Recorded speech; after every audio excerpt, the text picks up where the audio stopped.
Okay. Ooh, I did kind of an abrupt transition there. I'm trying to get this just right. We're still working on our production. So we have the transition, but it was a little sharp. Here we are, Wednesday, 3 p.m. Eastern Time. That means it's the goRIA live stream. I'm Chuck Vela. And we have with us a repeat guest, Mark Schoeff Jr., who is a senior reporter that really covers the DC beat, as I like to say, for Investment News. Mark, welcome back to the live stream. Thank you, Chuck. It's good to be here. All right. Well, listen, with all the changes in the regulation in all industries, especially ours, you have a tremendous amount of job security, as we can see, right? There's no shortage of things for you to cover down there. But it seems like even though, we did a live stream maybe about a month and a half ago, about what's happening with DOL and a fiduciary, it seems like even in that relatively short period of time, there's even more new stuff coming down the pike. Can you bring us up to speed? What's happening with that? Sure, Chuck. Thanks for having me here today. The last time we spoke, I believe the DOL retirement security rule proposal, that's DOL's term, retirement security, was pending. The proposal was at the Office of Management and Budget. It was already being attacked by the insurance industry. And since then, it has been released. It was released on October 31, published in the Federal Register on November 3rd, and the public comment period ends January 2nd.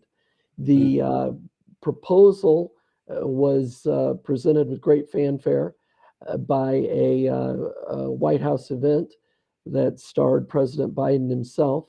So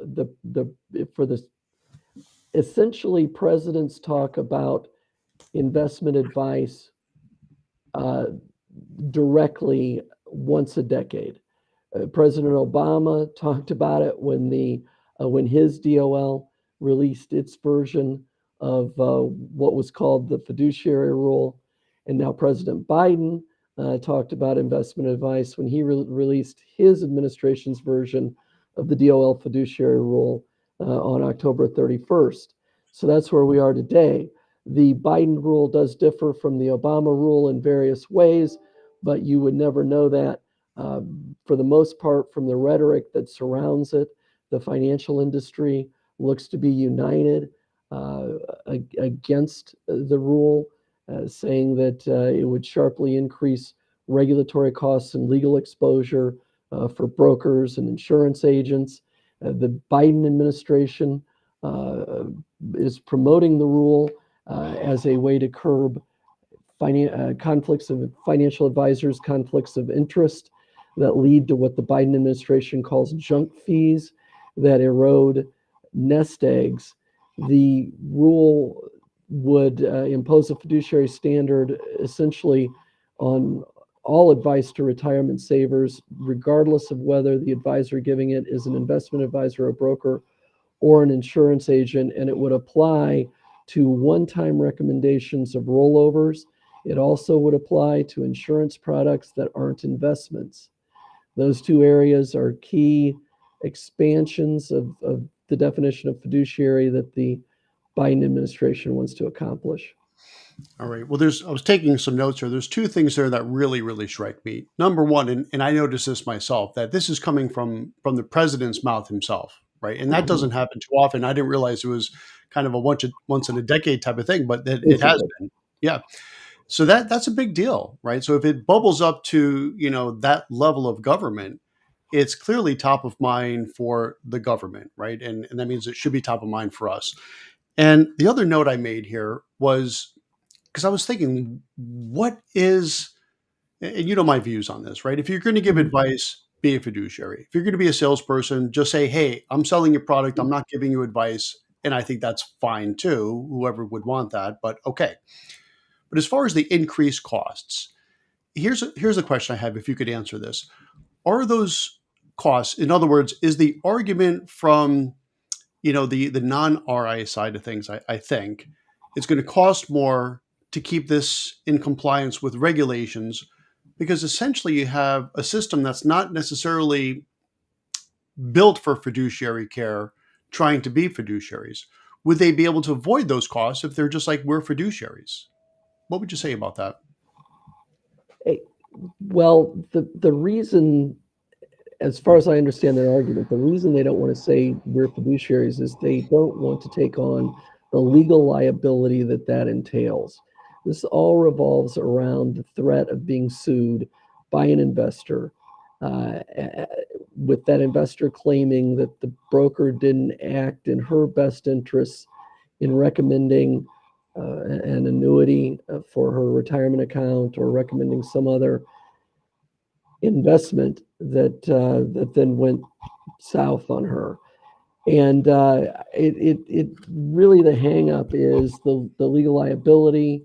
The brokerage industry doesn't want to take that on. That's why one of the reasons they like regulation best interest, because it has the best interest words. Yeah, right. But it is not, in fact, a fiduciary standard. I know fiduciary is defined Mhm. as having to act in the client's best interest. Well, best interest was co-opted by regulation best interest, without regulation best interest being a fiduciary standard. There are still two different standards: best Yeah. interest for brokers and fiduciary for advisors, investment advisors.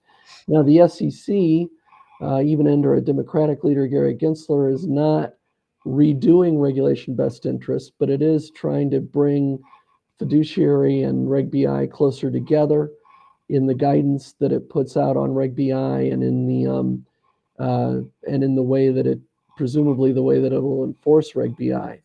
But here's where the DOL fiduciary rule comes in. There are certain aspects of investment advice that Reg BI does not cover. One is uh, insurance products that are not securities. Hmm. The big example of that is fixed index annuities. Hmm. Those are not defined as securities products. Those are insurance products that are regulated by state insurance commissions. And Reg BI does not touch those. Reg BI also, although Reg BI does apply to rollovers, you know, it's kind of a fuzzy area there. Hmm.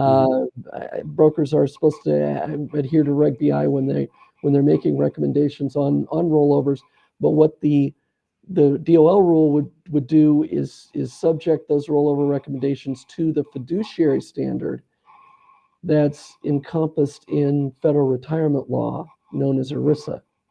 Hmm. So it would actually be a fiduciary standard, at least when it comes to retirement accounts. So the the the expansion into insurance products is a hangup for the insurance industry. The expansion of fiduciary into insurance products is a hangup for the insurance industry, and this idea that brokers all of a sudden would be subject to a fiduciary rule when dealing with retirement savers is a hangup for brokerages. So I don't think it's just, obviously it's not as simple as a broker just saying, okay, I'm a fiduciary, or else they wouldn't be putting up this kind of fight, I don't believe. Absolutely. And again, I'm always just flabbergasted. It's like, second to physical health, right? Your financial health is a pretty darn close second. Mhm. And to have what is clearly perceived by the client, in my opinion, as advice, to really not be advice. And for me, advice is only in your best interest. If it's not advice in your best interest, you're selling a product, right? You're someone on a car sales lot, and you know you're dealing with a salesman, and you know that salesperson is going to just tell me the good things about that car. So be it. We know that person's a salesperson. But if my doctor's giving me advice, my lawyer's giving me advice, my accountant's giving me advice, my financial advisor, if they're giving me advice, I have to be able to rely that that's advice given in my best interest. I say this somewhat facetiously. I mean, I don't see how this is still a debate. Clearly, there's a lot of money at stake, but my gosh, how can they even say that investment advice should not be investment advice, not sales, but advice should be fiduciary? I hesitate to speak for the financial industry, but Hmm. because they're not on this telecast or podcast, because they're not on this live stream, let Yeah. me try to channel their arguments.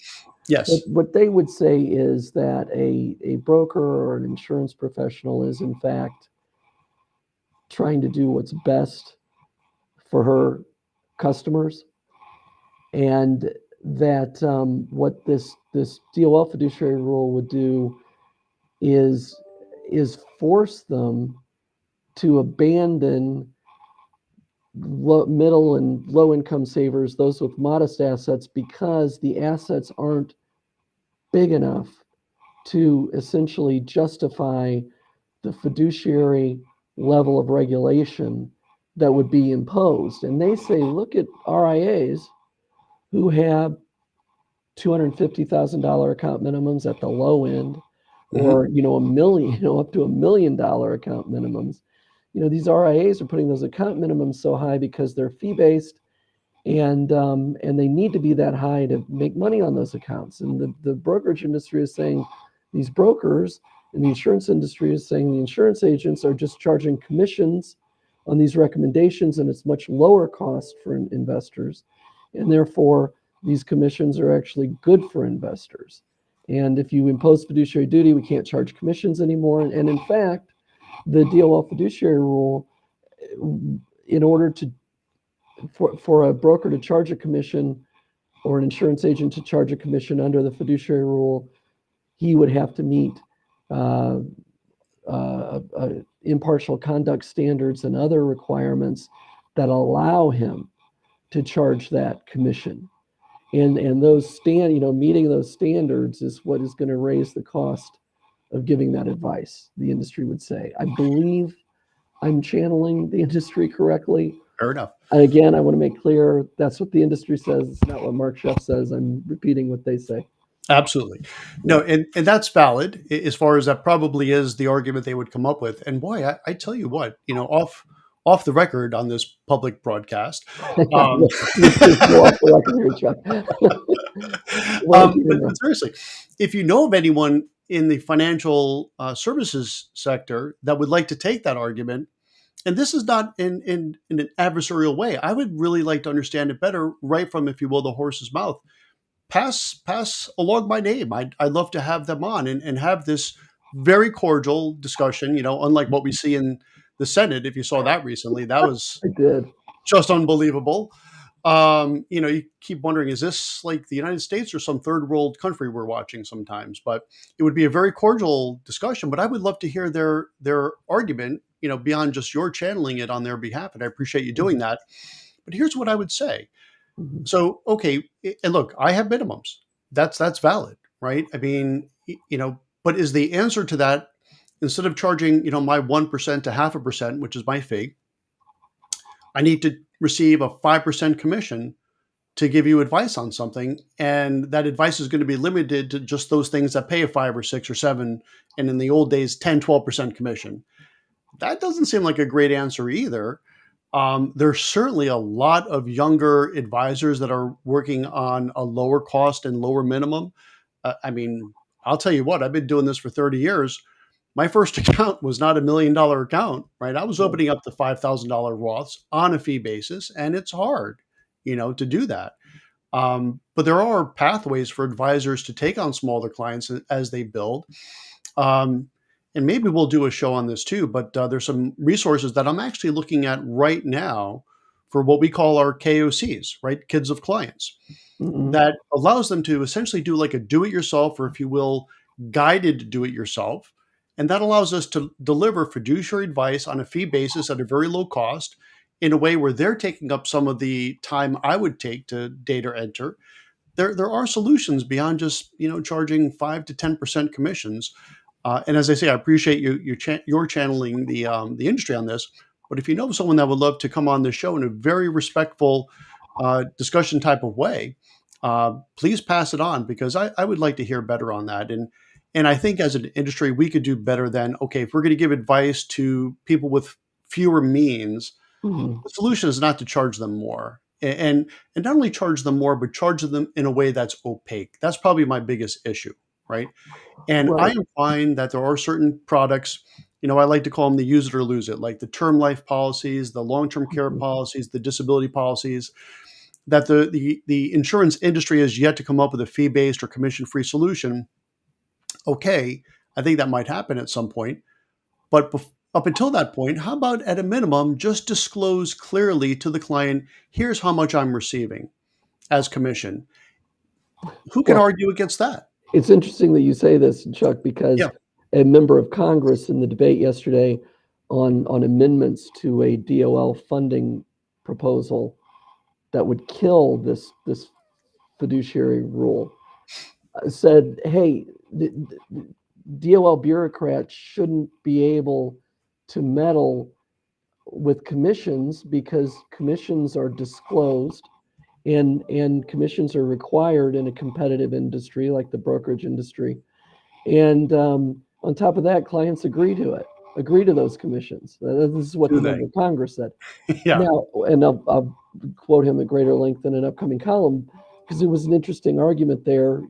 You had this unfolding on the House floor last night. But if RIAs like you, Chuck, want to influence whether this proposal becomes a final rule, I would encourage you to provide examples of how you help clients with modest amounts of assets Hmm. while continuing to collect fee-based commission, because that is exactly the argument that's used against this proposal by the financial industry. And perhaps they make valid arguments, perhaps they don't. It really depends on who you ask. Hmm. But RIAs have to demonstrate that they can help Main Street investors, not just Main Street investors who also happen to be wealthy, but true Main Street investors. And I know there are some advisors who try to do that through hourly fees or subscription fees and so forth. They try to stay away from the AUM percentage because the AUM percentage really only adds up if there's a lot of AUM. Hmm. That's a given. But if you want to get involved in this debate, Yeah. do so by really homing in on that idea of helping a middle income investor and doing it with fiduciary status, because that's what this is. This whole debate is once again revolving around that. It's like Groundhog Day. We're going through it again. We did it with the Obama rule. We're going to do it again with Hmm. the Biden rule. I tell you what, challenge accepted. I have a call literally as I look on my calendar here tomorrow afternoon to finalize how we're going to do exactly that. Now, we're doing this mainly for what we like to call our KOCs, our kids of clients, right? So these are people that are important to us because they're important for our overall firm and our clients who we value greatly. But do they need, a 30-year experienced CFP at, $400 or $500 an hour? No, they really don't. So what we're developing is essentially this hybrid do-it-yourself type of Mhm. model, which frankly, a lot of these younger clients would want anyhow. That's advisor assisted. That reduces the amount of time I need to personally be involved because it's more software based. And that allows me to deliver a guided solution at a lower cost that they could afford in a way that makes sense to me and still be a fiduciary. So challenge accepted. Once we get that nailed down, I'll share with you offline how that is. And I tell you what, I would love the opportunity to be involved in and demonstrate to anyone that will listen. Yes, it is possible to be a fiduciary for these smaller clients. Now, here's the thing I would leave, and then we probably have to wrap this up. And this happened last time too. This is supposed to be like 10 or 15 minutes, but we talked for so much because there's so much to talk about on this. Right. But here's what I would say. At some point, if you're giving advice, you're selling your time and experience for sure, but it's really time that you're selling. What's your time worth? So if you sell someone a $10,000 whole life policy, right, and you're Yeah. making $1,500 and it took you about 45 minutes, are you saying that you're worth $2,000 an hour or whatever that works out to be? I don't know that you are, right? I think a good advisor, and this is also depending on where you are in the United States, right? Cost of living and all this, $200 to $500 an hour, I think is fine, right? And can we not help these smaller clients with 2 hours worth of guidance per year for $1,000? You can't do that? I bet you can, right? Or do you want to not spend 2 hours? Would you rather spend 30 minutes filling out an annuity application and make three times that for a quarter of the time? That's what I would put out there. But I will get back with you offline, and maybe we'll turn Mhm. that into a podcast or a live stream and demonstrate to the powers that be is like, yeah, you sure can be a fiduciary, earn a respectable living, and deliver respectable advice. And wouldn't that be nice to see? DOL has scheduled a public hearing on this proposal for December 12th, I believe it is. They just announced it today, so you might want to put your name in. It's an online hearing. You might want to put your Oh, name in as a witness or try to become a witness. I'm not sure how that works, but yeah, you could contact EBSA, the Employee Benefits Security Administration, and try to yeah, get on the list. Before we wrap up, though, I'll just say that in the last 24 hours, there have been a few developments.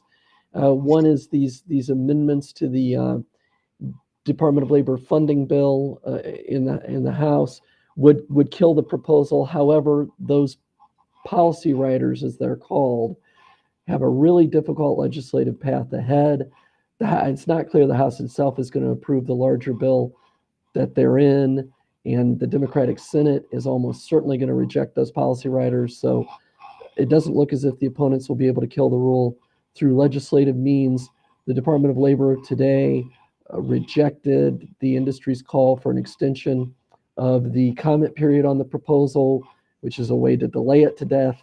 So the comment deadline is still January 2nd. And it looks like this is down the road, is just going to end up back in the courts, basically. yep. And around we go.